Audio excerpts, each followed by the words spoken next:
Everybody, maybe you're looking at that used firearm in the gun store and you're wondering if it's a good deal. Is it going to fail you when you walk out the door? You're going to have a paperweight instead of a good firearm to carry and shoot. Or maybe you're just wanting a little more in-depth preventive maintenance on your own firearms and you're wondering, hey, what do I look at? What do I inspect? What kind of things should stand out or be a concern to me? Well, that's what we're going to talk about, those topics here on a striker fired pistol. Welcome to the channel, Old Man Life, Thoughts and Opinions, where those two things mostly don't matter. And what we're doing today, we're going to use a Glock 17 Gen 4 right here for the discussion. And a lot of the topics that we do discuss today kind of applies to a lot of numerous firearms, not just a Glock.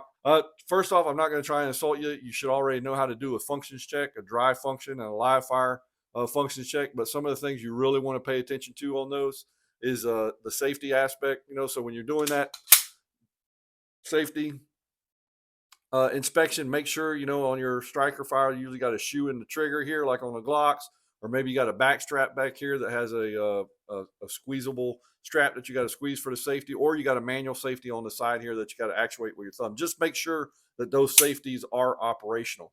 And then also make sure when you're doing your functions check that slide on the empty magazine does lock to the back. Okay. Now, some of the things you may want to have or ask them in the gun store if you're buying a used firearm. If you're not, if you're at home, these are some of the items that you're going to want on hand. I would suggest the trigger pull gauge so you can get that trigger pull measurement. And why would you want that? Well, you compare it with factory specs to make sure that that trigger is in operational order. Gives you some dummy rounds, some snap caps to utilize. I would, if your eyes are really good, you don't need this. If you're not, then maybe a little small magnifying glass, in case you got a questionable little spot on there. Some headspace gauges, especially for used firearms, or if you do a lot of shooting, I would suggest headspace gauges and a good light that you can see in there where you need to see in all those nooks and crannies. All right, so the overall inspection, we all know this already. You want to look at the overall inspection of the firearm, just the general cleanliness of it, the general look of it. Is there anything cracked, broken, distorted, overly worn out, etc. Then what you're going to want to do, you're going to break your firearm down into sub-assemblies. If you're in a gun store, make sure you ask permission that you can do that prior to you doing it. Anyway, so you want to start with the slide. You can start with anything, but we'll start with a slide here. So what are we looking for? What is it that we're looking for on the detailed kind of firearms inspection? You're going to want to look at all the barrel bearing surfaces. What do I mean by that? Where is the barrel touching?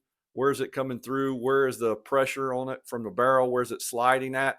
So we know the barrel is coming out of this hole here. So we're going to make sure there ain't no cracks, overly wearing. We know the barrel slides. The slide slides on the barrel right here. And also it locks up here. The barrel does.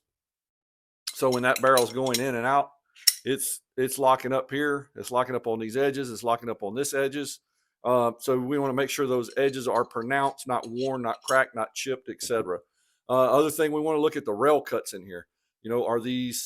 Are these pronounced? Make sure they're not damaged, they're not cracked, they're not damaged in any kind of way on both sides. And then also down here at the end, if it's kind of damaged there, it might indicate someone's dropped it and it's dinged it up a little bit, and you might have problems reassembling the gun. So you want to look at that. Your slide lock notch, when you lock that back, your notch right here, make sure that's a good angle cut. It should be kind of, not sharp like a knife, but it should have sharp edges, shouldn't be rounded off, so you get a good lockup. Your breech face on the slide, make sure that is, not pitted. Run your finger over it. That should be good to go. Your extractor, make sure it's present, whatever, but look at it. Make sure it's got spring tension. Make sure that the edge is there. The edge is sharp. It's distinct. It's not wore out, rounded or anything. So you'll have extractor problems if you don't. The front locking surface, like I already covered, these edges and everything. And then also your striker fire safety. One, that you want to pull back on your striker, you should have some spring tension and just not let it go with your finger, but let it ride forward. And it shouldn't come out of your your striker hole right there. But then this detent, press that striker detent and then push up on the safety. And then that striker, you see it poking out right there. It should be coming out. And then let go of that striker detent safety and then pull back, and you should hear it snap. And then it disappear, and then it's not coming back out. Cartridge stripper lug. So this part right here. So as this slide is coming, forward to feed that, to grab that next round, This should be a very distinct edge as well. It shouldn't be rounded off. It should be a very, uh, a 9-degree angle, I think it is, but a very distinct edge on that right there. If you got a load chamber indicator, make sure you know it's got spring tension. It's not all gunked up. Your sights and optic, make sure they're not loose. Make sure all of it's there. If you got an adjustable elevation and windage on your rear sight, make sure that you're able to adjust it. Make sure there's no screws or springs missing on that. And then moving on to the frame, the rails on the frame as well. We know there's 4 areas for the rails. So you got them up here, 2 here, and then you got 2 in the rear. Just looking underneath them, making sure there's no dings, burrs. It's smooth. I mean, there should be a sharp edge to it, but no dings to it. No, run your fingernail under there if you can. That fingernail will catch it if there is. Takedown lever, if you have one. I know some of the SIGs, you got a takedown lever. Make sure that's present. If it's supposed to have an O-ring there, make sure that that's there. Your locking block, make sure that's smooth as well. There shouldn't be any gouges, any roughness to that. Your trigger bar, you can look at this as far as dimension-wise. You don't have to measure it, but you can look and see that should be pretty much even. If that really sticks out, if there's too much gap in there, if there's, or maybe it's real close to the plastic, to the frame, it shouldn't be. But if it is, it's rubbing on there, then that trigger bar may be bent. You may have some trigger problems there. Look at your sear, making sure that's not gouged out, that there's not bent or anything of that nature. Your connector, disconnect right here. Make sure that it's there, that those trigger bar and that disconnector is touching right there. And also your pinholes, look on your pinholes, wherever they might be on that firearm that you're looking at. If they are gouged up, wallered out, I don't know if that's a technical term, but if that just shows that someone went into that gun. You might want to inquire what happened, why did they go in there? And then also, if they did that, they probably didn't take their time to fix anything in that gun. They probably got more problems with it. I would back away from purchasing it. Your magazine catch, make sure that catches work. Slide that magazine in there, make sure that it's snapping in there, and then that it releases as well. Your slide stop, make sure you got spring tension on your slide stop right there, and you checked it during your functions check as well. Verify that your ejector is there, that it's in good shape. It's a pronounced point to it. All right, next we're going to look at the barrel. Some of the areas that you want to look at the barrel is the crown, the muzzle, the bore, the rifling chamber, the feed ramp, locking surfaces, bottom locking lug, and the barrel tube straightness. Well, let's start off with the crown and the muzzle.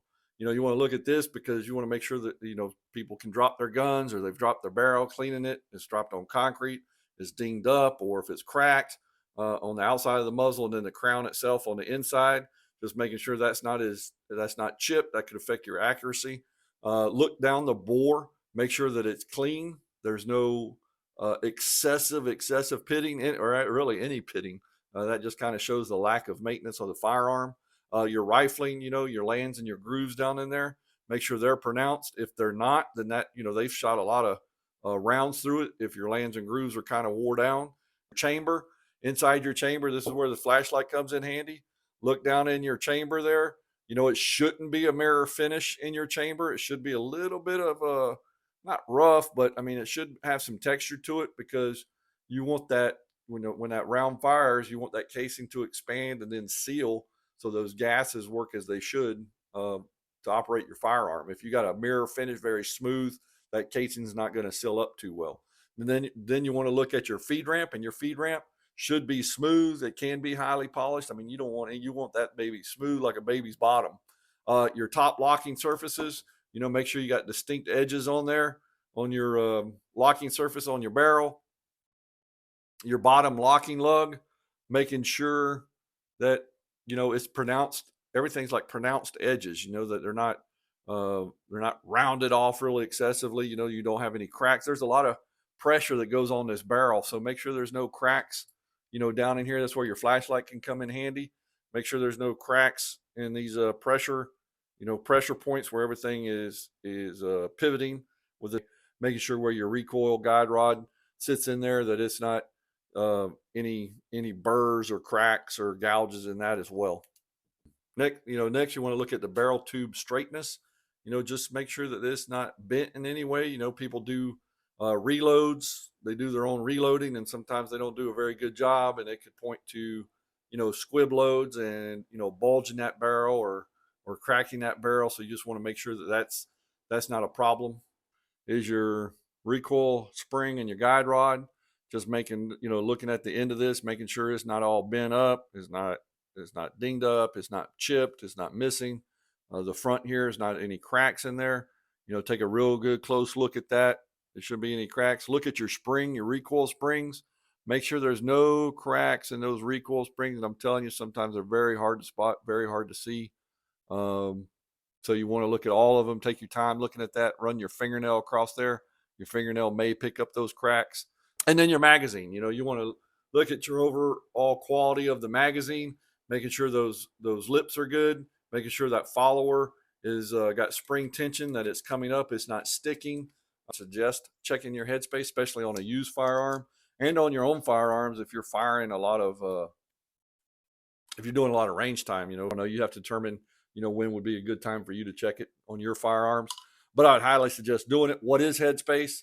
It's just that distance that you have to have between your breech face, basically the breech face and your barrel. I'm going to get into a discussion about the headspace on this, but I am going to show you how to check it. It's very simple. So you take your barrel, you insert it into your frame, and on your gauges you have a go and you have a no go. So this one is a go gauge, and it says right there in the caliber as well. So there's a go gauge 9mm. You insert that into your barrel so y'all can see it as well. So all it is shaped like a round. And then as you're inserting your barrel, make sure that it's going into that behind your extractor right there. And then it should fit in there nicely. Don't force it, but it should lock up just like a regular cartridge that was in there. So that's your go gauge. For your no-go gauge, you insert it in there. And same thing, make sure it gets behind that extractor, and that barrel should not lock up. And as you notice, that barrel is not locking up. It's not smooth at top. So that's exactly what you want with the no-go gauge. So that means its past headspace has got the correct distance where it's supposed to have that correct distance. Some tips for you, some things to look at, some things to consider, especially on a used gun in the gun store. If you find anything wrong, that can be, some negotiations that can take place, or it may tell you, hey, you need to walk away from this gun and that's not the one for you. Hope you enjoyed. Y'all take care.